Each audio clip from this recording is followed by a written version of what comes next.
Hanford was where the majority of plutonium for nuclear weapons was produced during the Cold War, and it's where the first 3 nuclear reactors on Earth were built.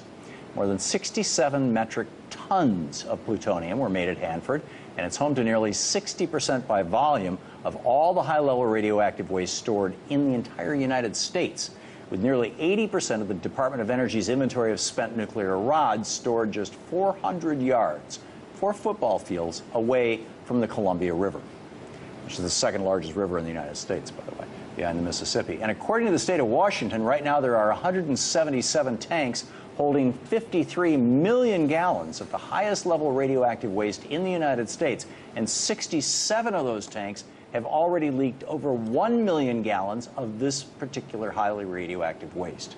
For more on the threat posed by the Hanford site, we're joined now by Kevin Camps, radioactive waste watchdog for Beyond Nuclear, and still with us are Sarah Badawi and Alex Lawson.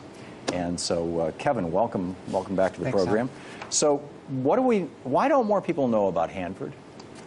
Well, it's a 70-year-old problem at this point, so folks out there certainly know about it. But, you know, the nuclear power establishment and the nuclear weapons establishment in this country like to keep things quiet. And so it's a chronic problem that now is getting worse with these sudden surges of leaks at Hanford. Yeah, and if it gets into the Columbia River, I guess the biggest population center downstream is Portland, Oregon.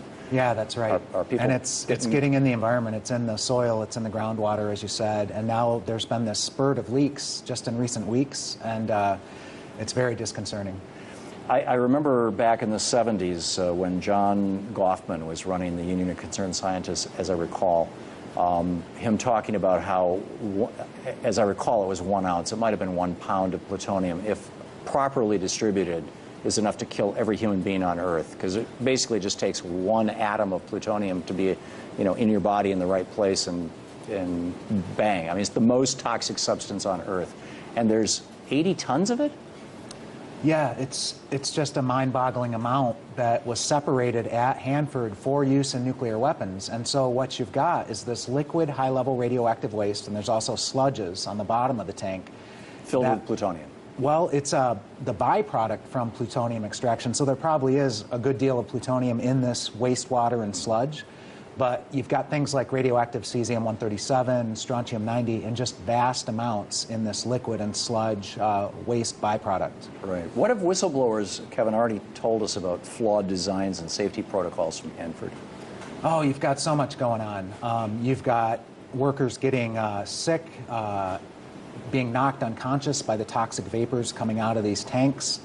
This was just in the last couple of weeks, wasn't it? It's in recent months. And what's just happened now is this leak from a double-walled tank. So this is a new thing out there. There have been lots of leaks from single-walled tanks out there, but now the double-shelled tanks are leaking. And so there's a desperate urgency to get the leaking tanks emptied into brand-new tanks. And that's not happening at this point. So the whistleblowers out there have called attention to things like the solidification plant. It's called the vitrification plant at Hanford. It's to turn the liquid waste into glass, vitrify it. It is years behind schedule. It is billions of dollars over budget, just, you know, complete incompetence going on out there. And that's why these liquids remain the threat that they are of leakage. And you said you were seeing the impacts in the area around it. How is the Hanford area itself so contaminated that it's, you know, essentially dangerous? And is that radiation traveling? It's a very dangerous place. In addition to the storage tanks, which are giant in size, they're million-gallon storage tanks. What you've also got is the aftermath of just really criminal behavior by first the Atomic Energy Commission way back in the day, and more recently the Department of Energy. And they did this at all the nuclear weapons sites, where they would just dispose of wastes into the environment. They would dig pits, unlined pits, and dump the waste down in there. So radioactive waste? Yeah, radioactive waste into pits. But that happened also in Idaho. It's happened at other sites in the country. Are there private corporations involved in this? Is this the sort of thing like, you know, rebuilding Iraq, where you bring in Halliburton and they don't quite, or whatever, not to pick on one company, but you get my point. It's a huge issue. That goes all the way back to the 1940s, when private companies were hired to run these facilities on behalf of the U.S. Atomic Energy Commission and now the U.S. Department of Energy. So is part of the problem here the profit motive? Is it, companies doing a half-assed job just because they want to save money? Because they can, and then the harassment of whistleblowers is just, terrible. And whistleblowers have been vindicated in court and gotten, settlements of $4.3 million. The whistleblower was a top senior worker in the contracting company who was calling attention to the vitrification plant failures and was fired and silenced. So the vitrification is being done by a private for-profit corporation. Right. Contractors are hired, and it's gone horribly, and that's why we're still stuck with these tanks of liquid waste with nowhere to go. Right. Before I toss this to our panel, what's the event that Beyond Nuclear is putting on tomorrow? We have a commemoration of Chernobyl plus 30 years and Fukushima plus 5 years. The Chernobyl 30th anniversary just passed on April 26th. We have world-class scientists who are going to speak here in Washington at the Goethe Institute tomorrow night. We've got Timothy Mousseau, a biologist who has done scores of peer-reviewed studies of wildlife and ecology at Chernobyl and Fukushima. We've got Dr. Vladimir Vertelesky, a pediatric oncologist who has found just horrific results in the human population near Chernobyl. And we have Dr. Yuri Hiranuma from Physicians for Social Responsibility, who's now seeing just, terrible impacts on the populations around Fukushima, especially children. Wow.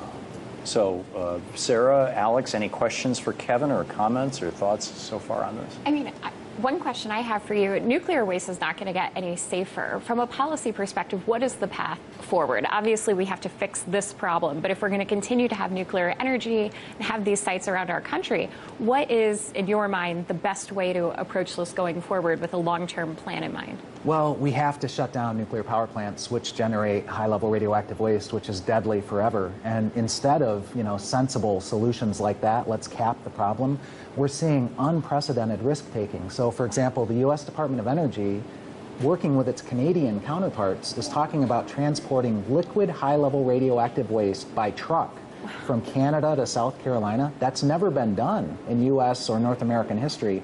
If there were to be a wreck with one of those shipments on the roads and its contents released, that would be a catastrophe for that local area. Wow.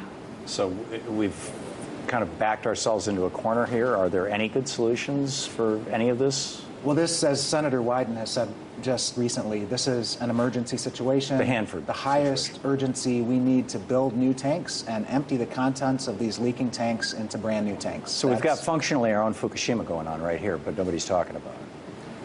Folks are talking about it out there, but can they get the attention of the U.S. federal government and the U.S. Department of Energy to do what's needed to prevent a greater catastrophe from unfolding? Yeah. Alex, at what point do we admit that nuclear power isn't safe and that the way that we've been doing nuclear weapons is pretty stupid? As you know, I'm an optimist. There are a few things that actually sometimes keep me awake at night when I learn about them. And Hanford was one of them. I got lost on the Wikipedia article about it. And the scale is basically, it's impossible to understand just how much highly radioactive waste is here. They built it on the river so that it would stay cool, so they could keep building plutonium in the midst of the Cold War. And the priorities were, they were looking down the barrel of Soviet nuclear weapons. But there's a word that was said before that I think is really frightening, and it's forever. The radioactivity from this waste has to be dealt with by us forever. So the update on the troubled nuclear waste facility we extensively reported on last week. Today, one of its tank farms was evacuated, according to local investigative reporter Susanna Frame, because of toxic vapor emissions. That has been the reason for injuries to several dozen workers in the last 2 weeks. The company running the clear-up at the site responded to the reporter's tweet saying this was a routine safety measure. But what is the routine at Hanford now, and how dangerous is it to the people living around it? Last week, RT exclusively uncovered that the closest city to the nuclear site registered a spike in gamma radiation. RT's Alexei Yershevsky, who went to Hanford and made this discovery, now explains. But here's the thing, we're standing right outside the facility, and we have a little Geiger counter with us. And let's just measure a simple rock laying on the sidewalk. how much radiation it may have. So it starts with the usual levels of radiation, but as soon as you're trying to scan it, it immediately goes up. Well, this is technically not a level of, danger for human health, but it's still higher, 3 or 4 times higher than the normal level of radiation. It's really hard to imagine what levels of radiation could be inside these walls. Believe it or not, some found it in them to doubt the legitimacy of this measurement we did at Hanford last week, suggesting this rock simply emitted heat and that despite our Geiger counter tuned to measure gamma radiation, as you can see in the microsieverts readings on that screen. Well, last Friday, a follower from one of the citizen nuclear watchdogs sent me this chart from the official website of the EPA showing a sharp spike in gamma radiation around the Richland area, which is just next to Hanford. As you can see, in the morning on May the 5th, for a short amount of time, probably about an hour, the radiation level went to about 410 counts per minute. Now let's put this into numbers generously provided to us by the Heart of America Northwest Director Jerry Polet and the Nuclear Regulatory Commission. 410 counts per minute equals around 4 microsieverts an hour, or 0.4 millirem per hour, which is the unit usually used in the United States. Now 5 microsieverts per hour is internationally acknowledged to be the level of elevated danger, relocation needed when possible. Now if we imagine that the level of the spike, the radiation level of spike at Hanford on May the 5th happens constantly, this would be the equation, putting the level at about 3,500 millirem dose per year. Now let's look at the average doses. The average dose of radiation for ordinary citizens set up by the Nuclear Regulatory Commission is 350 millirem per year, which is 10 times less than what could be at Hanford. And the absolute maximum dose of radiation per year for workers of the nuclear industry is 5,000 millirems per year. Now, Hanford's spike in radiation was, as I've said, a short one, but there's a serious question: how often do they happen? When I was there, locals told me off record that the facility sometimes burped radiation, and this case may have been just that. Hanford has been a claim for many years that airborne emissions of radiation from Hanford are at a tiny fraction of that allowable limit. What's clear to me now is that, based on your reporting, we've discovered that the regulatory limit and annual reporting has failed to take into account the burps from the high-level nuclear waste tanks, and they have not been using the EPA RadNet data that you reported. They are emitting on a regular basis, 25 times a year, it would appear, levels of radiation that add up to exceed the total allowable radiation dose.